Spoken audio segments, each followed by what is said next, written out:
Sebelum kita masuk ke kisah yang luar biasa ini, aku doakan rezeki yang berlimpah-limpah buat kamu yang sudah like dan subscribe. Dan tulis di kolom komentar dari mana asalmu supaya jadi ajang silaturahmi. Yuk, kita mulai ceritanya. Awal persahabatan di Kamchatka. Clara adalah seorang wanita muda Rusia berusia 24 tahun yang penuh rasa ingin tahu dan hangat kepada orang sekitarnya. Dia datang ke sebuah desa nelayan kecil di pesisir Kamchatka untuk menikmati liburan singkat sambil mempelajari kehidupan sederhana masyarakat lokal. Dengan rambut pirang yang selalu diikat rapi dan senyum yang mudah membuat orang nyaman, Clara cepat akrab dengan para pedagang ikan dan anak-anak yang sering bermain di dermaga. Hidup di desa itu terasa tenang. Suara ombak menjadi latar yang menenangkan setiap malam. Meski jauh dari rumah dan keluarganya di kota besar, dia merasa menemukan kedamaian yang berbeda di tempat terpencil itu. Di desa tersebut, ada seorang mahasiswa asal Indonesia bernama Gilang yang sedang magang penelitian geologi. Usianya 22 tahun. Wajahnya ramah dengan tatapan penuh semangat. Setiap kali berbicara tentang ilmu yang sedang dipelajarinya, Gilang datang untuk mempelajari aktivitas tektonik di kawasan yang terkenal rawan gempa. Masyarakat lokal awalnya mengira dia hanya turis biasa.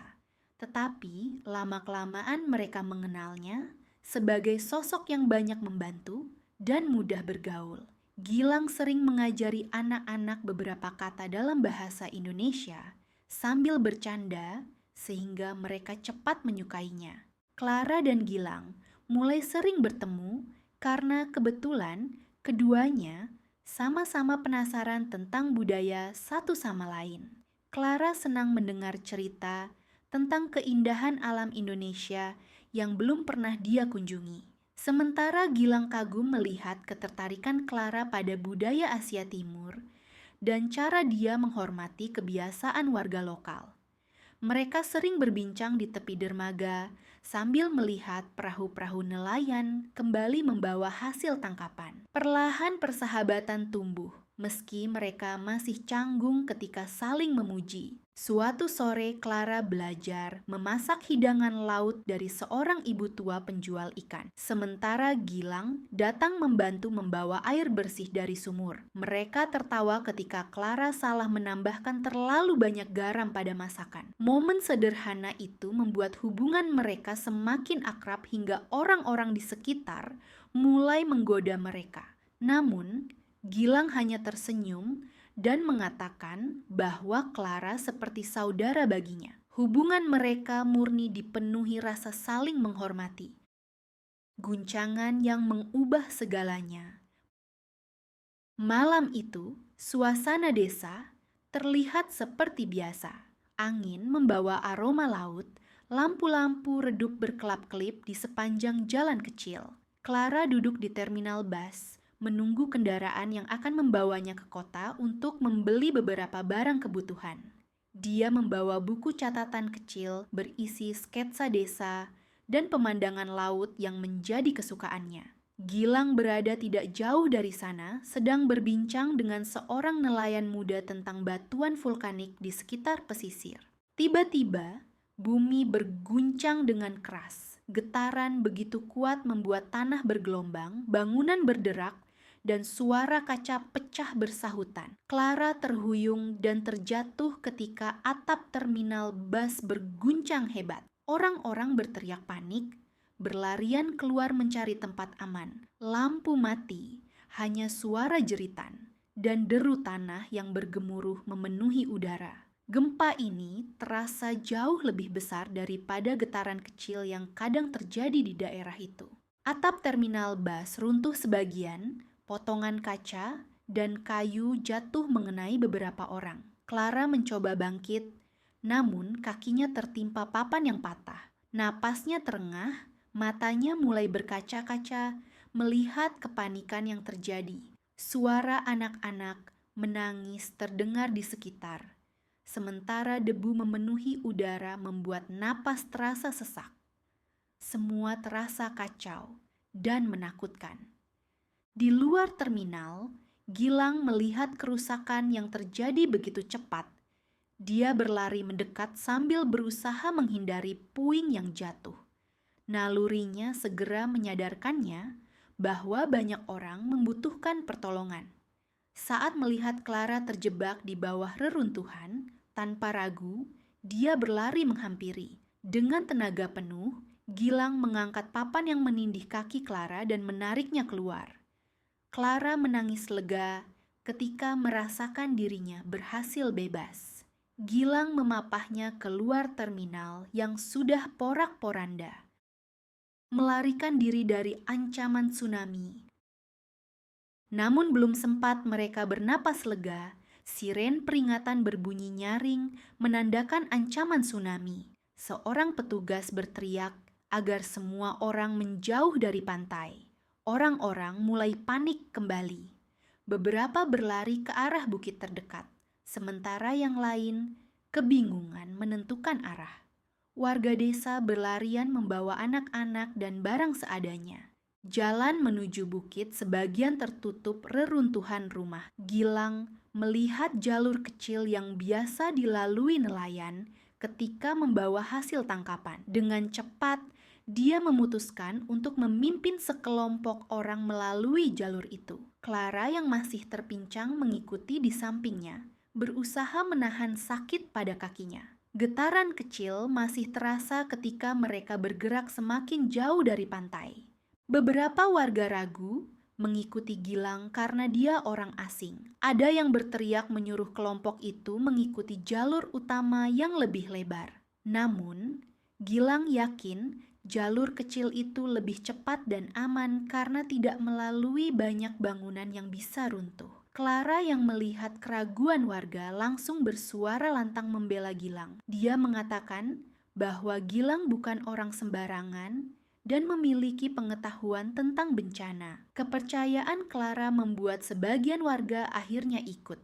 Mereka mulai berlari mengikuti Gilang, meski wajah-wajah mereka masih dipenuhi ketakutan.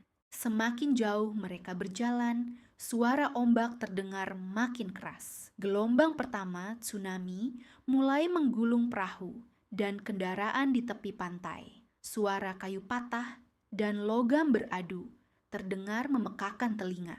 Orang-orang yang terlambat menyadari bahaya, berusaha berlari sekuat tenaga. Namun, air bergerak terlalu cepat. Gilang mendorong semua orang agar terus naik ke bukit tanpa berhenti. Dia tahu dari pengalamannya di Indonesia bahwa gelombang pertama bukan selalu yang terbesar. Begitu, sampai di ketinggian yang cukup aman, dia memastikan semua orang berpegangan erat pada batu dan pohon agar tidak terseret jika ada arus balik. Clara menggigil ketakutan, tetapi dia menatap Gilang dengan rasa kagum yang sulit disembunyikan. Dia tidak menyangka pemuda asing yang baru dia kenal beberapa minggu ini mampu memimpin begitu banyak orang dalam situasi yang mengerikan. Meskipun napasnya terengah dan tubuhnya gemetar, Clara merasa sedikit aman karena Gilang ada di dekatnya. Gelombang berikutnya datang lebih tinggi dari sebelumnya, menghantam rumah-rumah di tepi pantai hingga roboh. Dari atas bukit, warga hanya bisa menyaksikan harta benda mereka terseret arus. Beberapa anak menangis histeris, sementara orang dewasa berusaha menenangkan mereka meski wajah mereka sendiri pucat ketakutan. Pasca bencana, solidaritas, dan keberanian. Setelah gelombang mereda untuk sementara, Gilang bersama beberapa pria muda memutuskan turun sedikit untuk mencari korban yang mungkin terjebak. Clara yang kakinya mulai terasa lebih baik menawarkan diri untuk membantu membawakan kain atau pakaian untuk menghangatkan anak-anak. Meski masih lemah, dia merasa harus berbuat sesuatu. Mereka menemukan beberapa orang tua yang kesulitan berjalan dan seorang anak kecil yang terjebak di dekat perahu terbalik. Dengan tenaga yang tersisa, Gilang membantu menarik mereka ke tempat lebih tinggi. Semua orang bekerja sama tanpa memikirkan perbedaan bahasa atau asal. Saat itu hanya ada satu tujuan, yaitu bertahan hidup. Di puncak bukit, mereka membuat tempat penampungan sederhana menggunakan terpal seadanya. Angin dingin menusuk kulit, tetapi mereka saling menghangatkan dengan api kecil yang berhasil dinyalakan dari ranting basah. Malam itu terasa panjang. Suara ombak masih terdengar mengerikan di kejauhan. Clara duduk di dekat api sambil memeluk lututnya. Matanya terus memperhatikan Gilang yang sibuk memastikan semua orang mendapatkan tempat berteduh. Dia merasa beruntung bisa selamat, tetapi rasa haru menyelimuti hatinya. Melihat keberanian pemuda Indonesia itu, dalam hati dia berkata bahwa tanpa Gilang, banyak nyawa mungkin tidak akan tertolong malam itu. Pagi mulai datang dengan langit yang masih kelabu. Di bawah bukit, pemandangan yang terlihat begitu memilukan. Rumah-rumah hancur berantakan, perahu terbalik, dan jalanan yang sebelumnya ramai kini dipenuhi lumpur serta puing. Warga yang berhasil selamat berdiri diam. Sebagian menangis melihat tempat tinggal mereka hilang. Gilang menatap sekeliling dengan hati berat, tetapi dia tahu kesedihan tidak bisa menghentikan langkah mereka untuk tetap bertahan hidup. Beberapa orang mendekati Gilang dan mengucapkan terima kasih dengan suara bergetar. Mereka mengakui bahwa keputusan mengikuti jalur yang dia tunjukkan telah menyelamatkan nyawa mereka. Gilang hanya tersenyum tipis, merasa lega, meskipun hatinya masih dipenuhi kekhawatiran akan kemungkinan gelombang susulan. Clara berdiri di sampingnya, merasa bangga sekaligus terharu melihat sikap rendah hati Gilang yang tidak membanggakan dirinya, meski jelas dia telah menjadi pahlawan bagi banyak orang. Ketika sebagian warga mencoba turun untuk mencari barang-barang yang mungkin masih bisa diselamatkan, Gilang melarang mereka.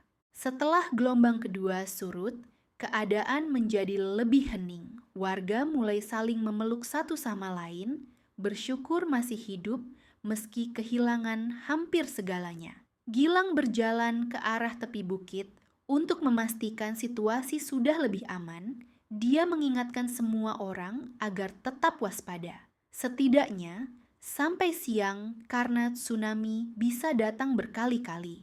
Clara duduk di samping seorang anak kecil yang menangis mencari ibunya. Dengan lembut, Clara memeluk anak itu dan berjanji akan membantunya sampai ibunya ditemukan.